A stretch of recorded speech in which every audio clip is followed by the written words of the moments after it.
అందరికీ నమస్కారాలండి.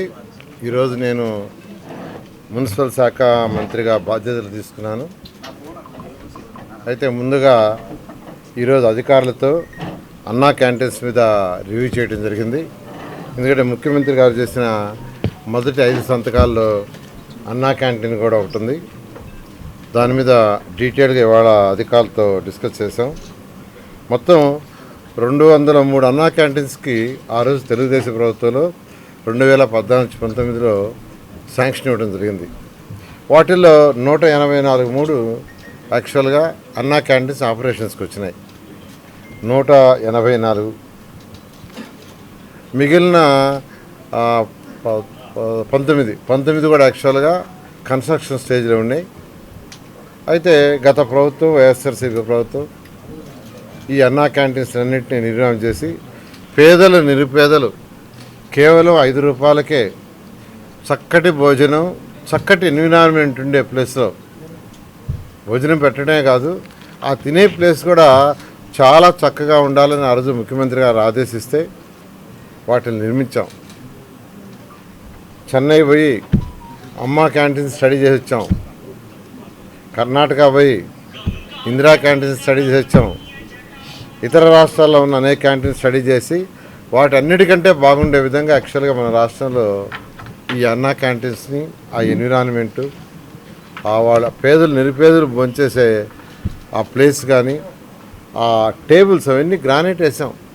చాలా చక్కగా చేసాం.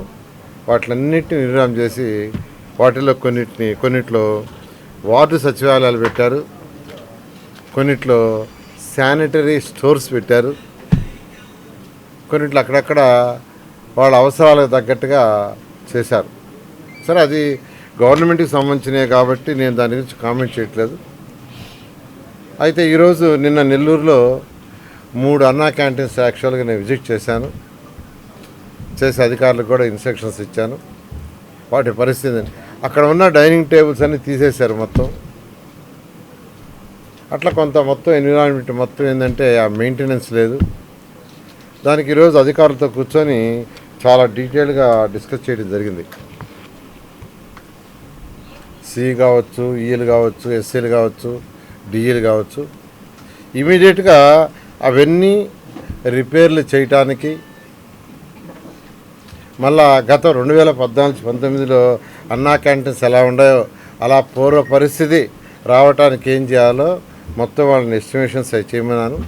అధికారులు కూర్చొని యాక్చువల్గా ఎస్టిమేషన్ చేస్తామన్నారు. ఇవాళ సండే అయినా వాటి కూర్చొని వర్క్ చేస్తామన్నారు. తర్వాత ఆ రోజు అన్నా క్యాంటీన్స్ ఇచ్చింది కూడా మేము ఇస్కాన్ వాళ్ళకి. ఎందుకంటే అది చారిటబుల్ ట్రస్ట్. వాళ్ళు రోజు 73 రూపాయలకి 3 పూట్ల భోజనం పెట్టగలం ఒక వ్యక్తికి. మాకు బ్రేక్ఫాస్ట్కి అయితే వాళ్ళు ఆ రోజు అడిగింది 18 రూపాయలు అడిగారు. లంచ్కైనా డిన్నర్కైనా 27 రూపాయలు 50 పైసలు అడిగారు. అంటే మొత్తం మీద అంటే నెగోషియేషన్ తర్వాత దానికి టెండర్ అంతా ప్రాసెస్ చేసినప్పుడు ఇస్కాన్ వాళ్ళకి తీసుకోవడం జరిగింది 73 రూపాయలకి. అయితే ఒక వ్యక్తి 3 పూట్ల తింటే 5 రూపాయలు 15 రూపాయలు కడతాడు. మిగిలిన 58 రూపాయలు ఒక వ్యక్తి 3 పూట్ల తిన్నప్పుడు ఇస్కాన్ వాళ్ళకి ప్రభుత్వం 58 రూపాయలు ఇచ్చే విధంగా వాళ్ళతో అగ్రిమెంట్కి జరిగింది. అంటే ప్రభుత్వం ఇచ్చే సబ్సిడీ ఒక వ్యక్తి 3 పూట్ల తింటే 15 రూపాయలు కడతాడు. మిగతా 58 రూపాయలు ప్రభుత్వం కట్టేందుకు చేసేది చాలా చక్కగా జరిగింది. వాళ్ళు కూడా చాలా బాగా చేశారు. వాళ్ళు కూడా సెంట్రలైజ్డ్ కిచెన్స్ ఎస్టాబ్లిష్ చేశారు. నేను కూడా మీరు చూసి వచ్చారు. వాళ్ళ సెంట్రలైజ్డ్ కిచెన్స్ చాలా చక్కగా ఎస్టాబ్లిష్ చేశారు. అయితే మన దురదృష్టం గత 5 సంవత్సరాలు మూసేయటం, పేదలు నిరుపేదలు తినలేకపోయారు.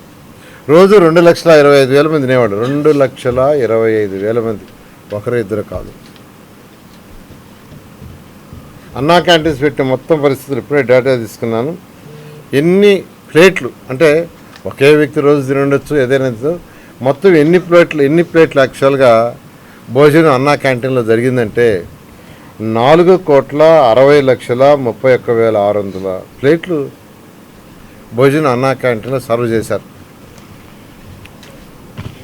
అన్నా క్యాంటీన్లో గత ప్రభుత్వంలో 4,60,31,600 ప్లేట్ల భోజనం. అది బ్రేక్ఫాస్ట్ కావచ్చు, లంచ్ కావచ్చు, డిన్నర్ కావచ్చు.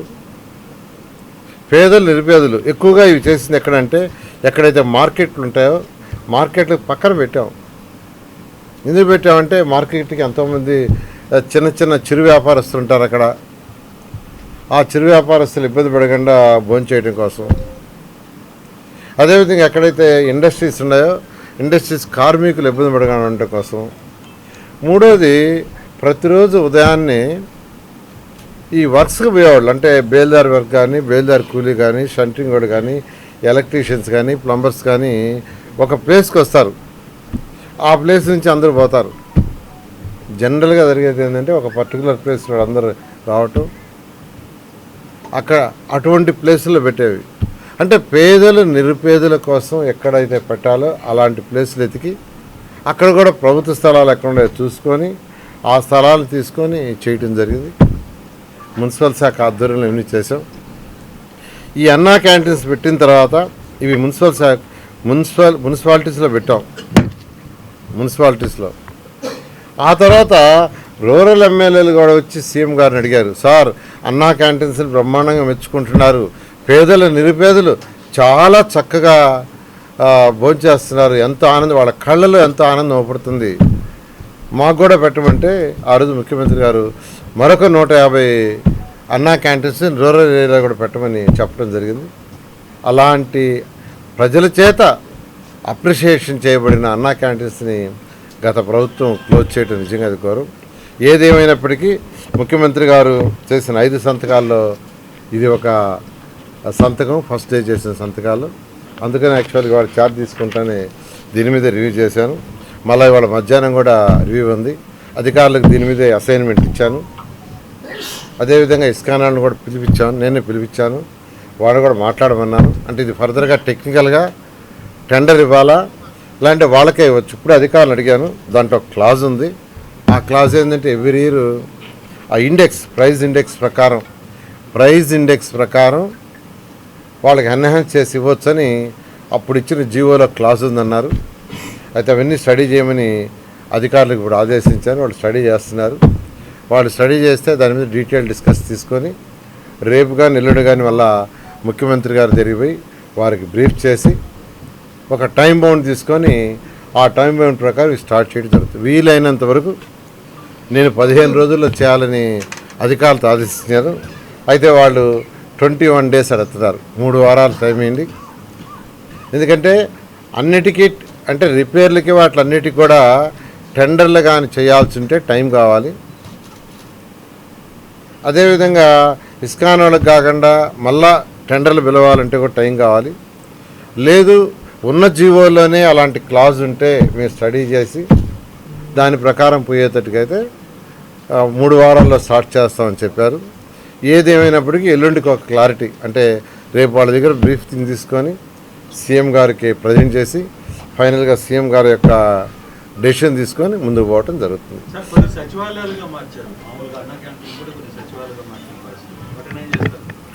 ఏదైతే మార్చారో వాటిలన్నిటికీ ఆల్టర్నేట్ బిల్డింగ్స్ చూపించమని ఆల్రెడీ అధికారులకు ఆదేశించారు. ఆల్టర్నేట్ సచివాలయాలు పెట్టి వాటిలన్నిటి అన్నా క్యాంటీన్స్ తీసుకోమన్నారు. ఎందుకంటే అన్నా క్యాంటీన్స్ డిజైన్ చేసింది వీటి కోసం చేసాం. ఇది కంఫర్టబుల్గా ఆడ టేబుల్స్ మీద కూర్చొని తినడానికి, వాటర్, వాషింగ్ అంతాను. అందులో వీటిని అన్నా క్యాంటీన్స్కి వాడతాం. సచివాలయ వాటికి వేరే ప్లేస్ అరేంజ్ చేస్తాం. మెనూ కాస్ట్ 5 రూపీస్ ఉంటుందండి. పెంచండి 3 వారాల్లో స్టేట్ వైడ్ అన్నా క్యాంటీన్స్ స్టార్ట్ చేస్తాం. అయితే ఇస్కాన్ వాళ్ళు అన్నది ఏంటంటే మాకే ఇచ్చేటట్టుకైతే మేము 100 స్టార్ట్ చేస్తాం సార్ 3 వారాల్లో. ఎందుకంటే వాళ్ళ సెంట్రలైజ్డ్ కిచెన్స్ ఏవైతే ఉన్నాయో కొన్ని క్లోజ్ చేసేసాం, అసలు రన్నింగ్ లేవు. దానికి కావాల్సింది మళ్ళీ అంటే దానికి ఉన్న ఎక్విప్మెంట్ వేరే దగ్గర షిఫ్ట్ చేసుకున్నాం, వేరే రాష్ట్రాలకు. అవి కూడా వేరే రాష్ట్రాలకు తరలిపోయినాయి. కాబట్టి అవన్నీ ప్రొక్యూర్ చేయాలంటే మాకు కూడా కొంత టైం కావాలి. కాబట్టి ఒక 100 వరకు మేము మీరు ఇచ్చిన గడువులో చేయగలం. మరొక 15 రోజుల్లో మిగతా చేస్తామన్నారు. సరే ఏదైనా స్టడీ చేయమని అధికారులు వాళ్ళతో కూర్చొని డిస్కస్ చేయమని ఇన్స్ట్రక్షన్ ఇవ్వలేదు.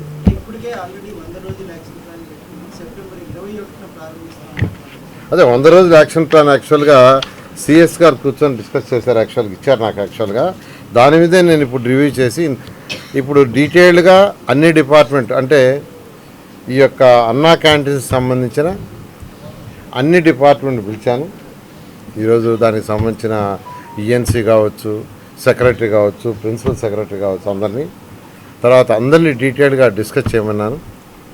నాకు రేపు మళ్ళీ వాళ్ళు బ్రీఫింగ్ ఇస్తారు.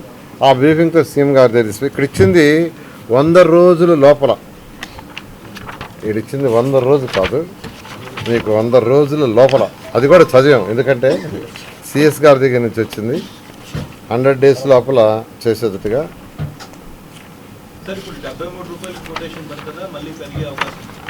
అది యాక్చువల్గా అందుకని యాక్చువల్గా దాని మీదే ఇవాళ ఇస్కాన్ గురించి మాట్లాడామండి. వాళ్ళు ఏమంటారంటే అప్పుడు ఇచ్చిన జీవోలోని కాస్ట్ ఆఫ్ ది ఇండెక్స్ ఉంది కదా, మన ప్రైస్ ఇండెక్స్ ప్రకారం ఎవ్రీ ఇయర్ మాకు ఇస్తామన్నారు ఎన్హాన్స్మెంట్. దాని ప్రకారం ఇచ్చేయండి, మేము చేస్తామన్నారు. ఏది ఏమైనా మనకు లీగల్గా ఎటువంటి ఇబ్బంది లేకుండా చూసేటట్టుగా అధికారులతో ఆ జీవోలన్నీ స్టడీ చేసి తీసుకురమ్మన్నాం. అది స్టడీ చేసి తీసుకొచ్చిన తర్వాత చేస్తాం. మెనూ సేమ్ ఉంటుంది, సేమ్ మెనూ.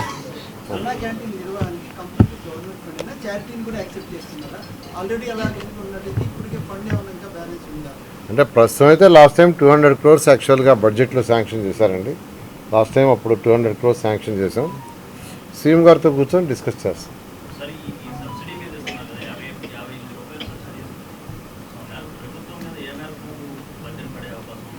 అంటే ఫస్ట్ టైం స్టార్ట్ చేసినప్పుడు దీనికి ఒక 200 crores బడ్జెట్ ఇచ్చారండి.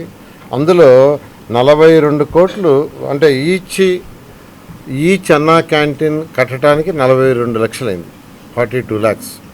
సరే 40 మొత్తం టోటల్గా దాంట్లోనే కన్స్ట్రక్షన్కి ఇచ్చారు, కన్స్ట్రక్షన్కి. తర్వాత దాంట్లోనే యాక్చువల్గా రన్నింగ్ కూడా ఇచ్చారు.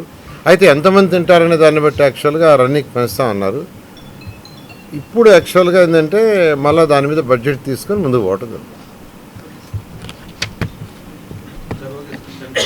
Okay, thank you.